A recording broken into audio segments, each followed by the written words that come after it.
Hello, നിങ്ങളുടെ ചെറിയ ബിസിനസ്സിൽ നിന്ന് വളരെ നല്ല രീതിയിൽ ലാഭം കിട്ടാനും വരുമാനം വർദ്ധിപ്പിക്കാനുമായിട്ടുള്ള ഒരു ടിപ്പാണ് ഇന്ന് പറയാൻ പോകുന്നത്. ഏതെങ്കിലും ഒരു പ്രത്യേക വിഭാഗം കസ്റ്റമറെ മാത്രം ഫോക്കസ് ചെയ്യാൻ കഴിഞ്ഞ ദിവസത്തെ വീഡിയോയിൽ പറഞ്ഞിരുന്നു. ഏതെങ്കിലും ഒരു വിഭാഗത്തിനെ മാത്രം ഫോക്കസ് ചെയ്ത് നമ്മൾ പരസ്യം ചെയ്യുമ്പോൾ നമുക്ക് കൂടുതലായിട്ട് സെയിൽ വരും, പെട്ടെന്ന് സെയിൽ കൺവേർട്ട് ചെയ്യാനും സാധ്യതയുണ്ട്. അപ്പോൾ ഇന്നത്തെ വീഡിയോ കണ്ടിട്ടില്ലെങ്കിൽ നിങ്ങളത് കാണാം. ഈ വീഡിയോയിൽ പറയാൻ പോകുന്നത്, അങ്ങനെ ഏതെങ്കിലും ഒരു പ്രത്യേക വിഭാഗത്തെ നിങ്ങൾ ഫോക്കസ് ചെയ്യാൻ നേരത്ത് പരൽമീനുകളെ ഫോക്കസ് ചെയ്യാതെ വമ്പൻ സ്രാവുകളെ ഫോക്കസ് ചെയ്യാനായിട്ട് നോക്കാം. വേറൊരു രീതിയിൽ പറഞ്ഞു കഴിഞ്ഞാൽ, കൂടുതൽ പർച്ചേസിങ് പവറുള്ള വിഭാഗം കസ്റ്റമേഴ്സിനെ ഫോക്കസ് ചെയ്യുക. അതായത് നിങ്ങളുടെ പ്രൊഡക്റ്റ് ഏത് വിഭാഗത്തിന് സെല്ല് ചെയ്യുമ്പോഴാണ്, അല്ലെങ്കിൽ സർവീസ് ഏത് വിഭാഗത്തിന് സെല്ല് ചെയ്യുമ്പോഴാണ് കൂടുതൽ ലാഭത്തിൽ നമുക്ക് സെല്ല് ചെയ്യാൻ സാധിക്കുന്നത്. കാരണം ഓൾറെഡി പർച്ചേസിങ് പവറുള്ള കസ്റ്റമേഴ്സിന് സെല്ല് ചെയ്യാൻ പർച്ചേസിങ് പവർ ഇല്ലാത്ത വിഭാഗം കസ്റ്റമേഴ്സിനേക്കാൾ എളുപ്പമാണ്, പെട്ടെന്ന് തന്നെ നമുക്ക് സെല്ല് ചെയ്യാനായിട്ട് സാധിക്കും. രാജ്യങ്ങൾ പോലെ തന്നെ ചില രാജ്യത്ത് ചില പ്രൊഡക്റ്റുകൾ വേഗത്തിൽ സെല്ല് ചെയ്തു പോകും, കാരണം ആ രാജ്യത്തുള്ളവർക്ക് പർച്ചേസിങ് പവർ കൂടുതലായിരിക്കും.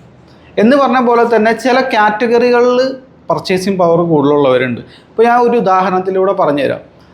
നിങ്ങൾക്ക് ഒരു ഗൈഡാണ് നിങ്ങൾ സെല്ല് ചെയ്യണമെന്ന് വിചാരിക്കുക. +2 പഠിക്കുന്ന കുട്ടികൾക്ക് ഉപയോഗിക്കാൻ പറ്റുന്ന ഗൈഡും നിങ്ങളുടെ അടുത്തുണ്ട്, അല്ലെങ്കിൽ +2 പഠിപ്പിക്കുന്ന ടീച്ചേഴ്സിന് ഉപയോഗിക്കാൻ പറ്റുന്ന ഗൈഡും ഉണ്ട്.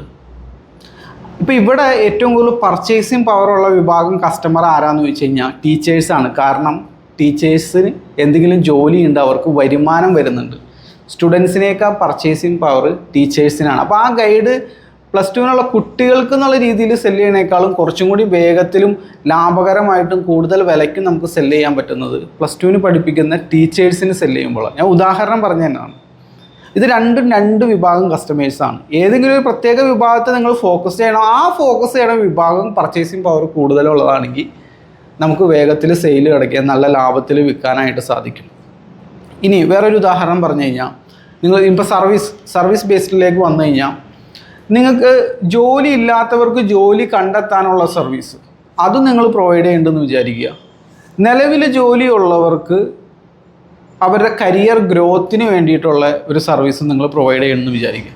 ഏറ്റവും എളുപ്പത്തിൽ ലാഭത്തിൽ നമുക്ക് സെല്ല് ചെയ്യാൻ പറ്റുന്നത് ഓൾറെഡി ജോലിയുള്ളവർക്ക് കരിയർ ഗ്രോത്തിന് സഹായിക്കുന്ന എന്തെങ്കിലും സർവീസ് ആണെങ്കിൽ അതായിരിക്കും കുറച്ചും കൂടി ബെറ്റർ. അപ്പം നിങ്ങളുടെ ആ ഒരു മാർക്കറ്റ് എന്ന് പറയുന്നത് ജോലിയുള്ളവരാണ്, മറ്റത് ജോലി ഇല്ലാത്തവരാണ്. ജോലി ഇല്ലാത്തവരുടെ പ്രശ്നം എന്ന് പറഞ്ഞു കഴിഞ്ഞാൽ പർച്ചേസിങ് പവർ നമുക്ക് കോമൺ സെൻസ് വെച്ച് ചിന്തിച്ചാൽ തന്നെ മനസ്സിലാവും, കുറവായിരിക്കും.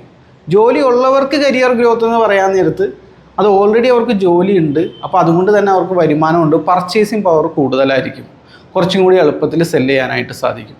ഇതാണ് നമ്മൾ ഫോക്കസ് ചെയ്യുന്നത്. നമ്മളുടെ ഏത് വിഭാഗം കസ്റ്റമറെ ടാർഗറ്റ് ചെയ്യുന്നു എന്നതിലുപരി അത് അവർക്ക് പർച്ചേസിങ് പവറും കൂടി ഉണ്ടെങ്കിൽ കുറേ കൂടി എളുപ്പത്തിലും ലാഭത്തിലും കൂടുതൽ വിലയ്ക്കും നമ്മളുടെ പ്രൊഡക്റ്റും സർവീസും സെല്ല് ചെയ്യാനായിട്ട് സാധിക്കും.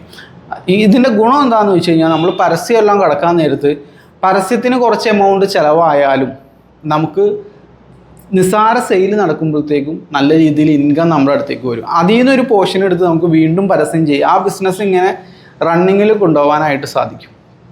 ഇത് എളുപ്പത്തിൽ സെല്ല് ചെയ്യാൻ പറ്റുന്ന വിഭാഗത്തിന് ടാർഗറ്റ് ചെയ്യുമ്പോഴാണ് നമുക്ക് ഇത് സാധിക്കുന്നത്. പക്ഷേ പലരും വരുത്തുന്ന ഒരു മിസ്റ്റേക്ക് എന്താണെന്ന് വെച്ച് കഴിഞ്ഞാൽ, അവർ വളരെ കുറഞ്ഞ പ്രൈസിൽ സെല്ല് ചെയ്യാനായിട്ട് നോക്കും പല പ്രൊഡക്റ്റുകളും സർവീസുകളും. അപ്പോൾ എന്താണെന്ന് വെച്ച് കഴിഞ്ഞാൽ, എപ്പോഴും അവരുടെ ടാർഗറ്റ് മാർക്കറ്റ് താരതമ്യേന പർച്ചേസിങ് പവർ കുറഞ്ഞ വിഭാഗം ആളുകളായിരിക്കും. അവർക്ക് സെല്ല് ചെയ്യൽ കുറച്ച് ചാലഞ്ചിങ് ആയിരിക്കും. അത് ലാഭകരമായിട്ട് പരസ്യം കൊടുത്ത് സെല്ല് ചെയ്യൽ കുറച്ചും കൂടി ഡിഫിക്കൽട്ടായിരിക്കും. അത് ഞാൻ വേറെ രീതിയിൽ പറഞ്ഞു കഴിഞ്ഞാൽ, നിങ്ങളുടെ ഒരു ബിസിനസ് ഒരു പോയിന്റിൽ എത്തിയതിന് ശേഷം വീണ്ടും വളർത്താൻ നോക്കാൻ നേരത്ത് കുറച്ച് പ്രയാസം നേരിടും. കാരണം എന്താണെന്ന് വെച്ച് കഴിഞ്ഞാൽ, നമ്മൾ സെല്ല് ചെയ്തുകൊണ്ടിരിക്കുന്നത് പർച്ചേസിങ് പവർ കുറഞ്ഞ വിഭാഗം കസ്റ്റമേഴ്സിനാണ്.